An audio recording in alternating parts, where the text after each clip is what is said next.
Baga gammadda WhatsApp waan haaraa qabatee dhufee jira waan faayidaa guddaa qabaa fi akkasumallee waan yeroo dheeraaf namoonni barbaadaa turan jechuudha. Faayidaa guddaa waan qabu isiniif qabatee dhufee jira jechuudha daawwattoota kiyya. Namoonni WhatsAppin keessan jechuudha haalan isinitti argisu isiniif hin finne jechuudha. Haaroonfadha update godhadha waan ajaa'iba akka namatti tolu qabatee dhufe jechuudha. Amma boodan Facebook keessanii fi WhatsApp keessan yeroo tokkotti viidiyoo al tokko viidiyoo wal fakkaataa yeroo wal fakkaataa waan barbaadan irratti gadhiifatu ni dandeessu jechuudha. WhatsApp keessan irratti ustaatis ta'ee deemaa akkasumallee Facebook keessan irratti viidiyoon isin gadhiistan history ta'ee mul'ata jechuudha. Sa'a takkitti keessatti jechuudha. Viidiyoo matakkitti bakka lamatti jechuudha. Facebook fi WhatsApp keessan irratti illee gadi dhiisuu dandeessanii jechuudha. Kanan isin barsiisa baga irra deebiin gara channel Oromaan dhuftan namoonni haaraa dhuftan subscribe godhaa maatii keenyatti dabalama.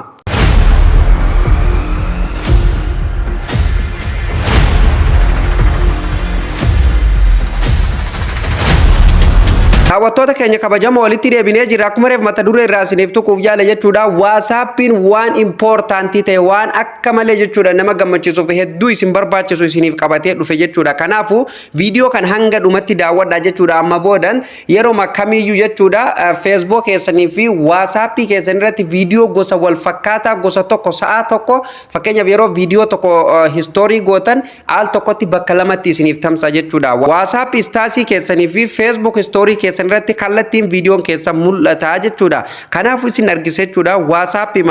kana keessa seeneetiin isin argisa WhatsAppin isa kana. WhatsAppin jala kanaan update iddoo jettu tana ni argattu jechuudha daawwattoota kiyya. Iddoo update jedhu tana irratti ni cuqaastu jechuudha. Sana boodan haala kanaan namoonni fakkeenyaaf chaanaala banatanii jiran jechuudha. Haala kanaan isin dhufa kan barbaadan isin irratti follow gootanii. Isa gubbaa kana irratti jechuudha update iddoo jedhu irratti eega cuqaastan boodan gubbaa kana irra dhuftanii tuqaa sadii ni argattu. Tuqaa sadeen kana irra cuqaastu jechuudha daawwattoota kiyya. Sana boodan haala kanaan isiniif dhufa jechuudha. Stars privacy ka jedhu free create channel setting fi switch accounts ka jedhu ni argattu jechuudha daawwattoota kiyya. Kanaafuu chaanaala banatu yoo feetan illee jechuudha isin create channel iddoo jedhu cuqaastanii banatu ni dandeessu jechuudha. Akka namoonni follow isin godhuu fi WhatsApp keessan irratti akkasumallee setting kana keessa waan barbaadan sirreeffatu ni dandeessu. Akkauntii lammaffalleetti hojjirratu barbaadan switch account kana gaa namoonni hundinuu ni beeka namoonni baay'een ni beeka namootuma hin beekneef akka barumsa ta'uuf jechuudha. Tolee kanarra isiniif qabadee dhufe isa gubbaa kana jechuudha. Stars privacy ka jedhu kana jechuudha. Yeroo tokkoof irratti kilik gootu jechuudha. Sana boodan haala kanaan fuula kana qabatee isinii dhufa. My contacts ka jedhuu fi akkasumallee my contact accept ka jedhuu fi only share risk ka jedhu ni argattu jechuudha. Fakkeenyaaf my contact kana namoota isin lakkoofsi isaanii contact keessan keessatti save tahee jiru qofaatu history keessan kan isin gara WhatsApp keessaniitiin stars gootanii gadhiistan kana jechuudha arguu danda'a jechuudha. Akkasumallee asirratti illee my contact accept bakka jedhu kanarratti namoota isin eeyyamtaniif qofa akka inni arguuf eeyyamtaniif qofa jechuudha. Jala kanatti illee only share risk ka jedhu kunillee jechuudha isin malee namni tokko akka hin argine isinitti himaa jechuudha daawwattoota kiyya. Tole kanaafuu nu maal godhuu qabna iddoo tokkotti akkamiin bakka tokkotti gadhiisuu qabna ka jedhu jechuudha daawwattoota kiyya kunoo jala kanatti nu isinitti hima jechuudha. Share my status update across my accounts isiniin jedha jechuudha kunoo haala isin argitan kanaan jala kanatti jechuudha. Kanaafuu jala kanaan isin gabbuutanii Facebook iddoo jettu tana ni argattu jechuudha. Kilik irratti gootu. Facebook irratti yeroo isin kilik gootan haala kanaan isiniin dhufa wantoota tokko tokko keessatti dubbistanii adda baafachuu ni dandeessu jechuudha. Share your status to Facebook story isiniin jedha jechuudha. Ustaasii keessan irratti wanti isin share gootan kamiyyuu Facebook story keessan irratti illee ni mul'ata akka isiniin jedhaa jiru adda baafachuu qabdu jechuudha. Kanaafuu jechuudha maal gootanii asirratti gadi buutanii get started ka jedhuu fi akkasumallee not now ka jedhu qabatee isiniif dhufa jechuudha. Kanaafuu isin get started ka jedhu kana cuqaastanii gara fuulduraa deemtu jechuudha. Kana boodan kallattii maan jechuudha Facebook keessan kan isin fayyadamaa jirtanitti isin geessa jechuudha. Gara Google Chrome fa isin fudhata yoo duraan Google Chrome irratti banattanii jiraatan Facebook keessanii yoo banatu baatallee Facebook ma keessan keessa isin fudhatee confirm your account jedha. Accountii kan kee confirm godhu yookaan wal qabsiisi isiniin jedha jechuudha daawwattoota kiyya. Kanaafuu jala kanatti illee waan tokko tokko dubbistanii isin adda baafachuu ni dandeessu jechuudha daawwattoota kiyya. Asirratti private policy kanallee jechuudha mallatteessuu qabdanii jechuudha. Agree jettanii waliigaltee mallatteessuu qabdanii jechuudha. Hubachiisa tokkoffaa daawwattoota kiyya asirratti osoo garas isin dabarsine waan tokko isinitti himu fakkeenyaaf Facebook ni isin asirratti banattan kun yoo kana wal qabsiisuu barbaadu baatan fakkeenyaaf wanti isin WhatsApp keessan irratti gadhiiftan Facebook asirratti isiniif bahuun yoo akka irratti mul'anne barbaadan jechuudha. Facebook kana yoo jijjiirratu barbaadan fakkeenyaaf Facebook lama sadi qaba qabaatu waan dandeessaniif Facebook sana account keessa yoo itti jijjiirratu barbaadan maal gootan jechuudha daawwattoota kiyya asirratti gadi buutanii jechuudha have different account ka jedhu kana ni argattu jechuudha yeroo tokkoof irratti kilik gootu jechuudha maaliif account biraa jechuudha fakkeenyaaf Facebook biraa irratti dabarsuufi jechuudha kanaafuu kallattiin gara Facebook biraatti nu dabarsaa jechuudha sana boodan haala kanaan jechuudha mobile number or email fi password isin gaafata email Facebook keessaniitii fi password Facebook keessanii asirratti ni guutu jechuudha daawwattoota kiyya sana boodan login jettanii ni kallatti maan jechuudha Facebook ni keessan isiniif ba'a jechuudha haala saniin Facebook keessan kan lammaffallee irratti wal qabsiisuu dandeessanii haaraa yoo banatu feetanillee jaluma kanaan create new account ka jedhu banattanii wal qabsiisuu dandeessu akkasumallee password Facebook keessanii yoo isin jalaa badellee kunoo forget password ka jedhu kana fayyadamtanii argatuu ni dandeessu lakkoofsa keessa yookaan email keessarratti koodii isiniif ergaa san booda koodii san itti galchitaniituma create new password isiniin jedha jechuudha sana boodani password haaraa create godhattanii sana booda jechuudha dhuftanii asirratti login gootanii seenuu ni dandeessu jechuudha bal'inaan Facebook password isaa hin beekne viidiyoolee isiniif hojjedhee ture chaanaala kiyya jala argatuu ni dandeessu ani ammaaf jechuudha Facebook makiyya kanuma beekuun seenaa jechuudha daawwattoota kiyya anama email fi password Facebook kiyya waan beekuuf jechuudha itti guutee login yeroo nan jedhu haala kanaan naaf fide jechuudha daawwattoota kiyya fakkeenyaaf keessan afaan ingiliffarra yoo jiraate yes kan jedhuu fi akkasumallee no kan jedhu isiniif fide jechuudha isin maal gootanii yes kan jedhu tuttuu jechuudha ani amma asirratti ol kaa'inaan jedha afaan oromoorra jira jechuudha Facebook kiyya gara googilaatiin kanaafuu ol kaa'ii iddoo jettu irratti cuqaaseetuma jechuudha kallattimaan gara fuulduraa deemee jechuudha wal qabsiisaa jechuudha sana boodan jechuudha daawwattoota kiyya haala kanaan isinii dhufa jechuudha Facebook kiyya gatii afaan oromoorra jiruuf haala kanaan isinii fidaa jechuudha isin immoo asirratti ayyaagurri iddoo jettu isinii fidaa jechuudha kanaafuu isin as keessatti waan yeroo Facebook keessaniif WhatsApp keessa wal qabsiiftanii jechuudha irratti hojjetu jechuudha waan tokko keessatti isiniif ibsa godhaa jira jechuudha fakkeenyaaf kiyyaan amma gara googilaatiin afaan oromoo irratti banamee waan jiruuf Facebook ni haala kanaan naaf fide mee gaggabaabseetiin isinitti maamaan nuun jedha asirratti akkaataa akkaawuntii kee mirkaneessuu fi si gargaaruuf haal hojii qooduu dandeessuuf WhatsApp ni fudhata jedha suuraa ibsituu Facebook keessanii fi maqaa keessan Facebook ni fudhatan haal hojii WhatsApp fi odeeffannoo meeshaa kee ni fudhata jedha ergaawwan qunnamtiiwwan fi lakkoofsi si bilbila kee hin qoodaman fakkeenyaaf ergaan keetii fi lakkoofsi kan kee jechuudha dabarfamee akka hin kennamne jechuudha asirratti nutti himaa jira jechuudha akkasumallee yeroo barbaadanitti haal hojii qooduu dhaamsi gara Facebook itti gochuu ni dandeessu jedha bal'inaan bari waa'ee odeeffannoo Facebook maaltu akka qoodamuu jedha kanagaa bakka kanatti fakkeenyaaf isin maal isiniin jedha daawwattoota kiyya moor iddoo jettu cuqaastanii jechuudha dubbisuu ni dandeessa waan barbaadan afaan ingiliffaatti yoo isinii dhufee jechuudha kana jechuun gaa fakkeenyaaf daawwattoota kiyya yeroo barbaadanitti jechuudha Facebook keessan qofa irratti story akka isiniif deemu WhatsApp irratti staasi akka hin deemne godhuu ni dandeessanii jechuudha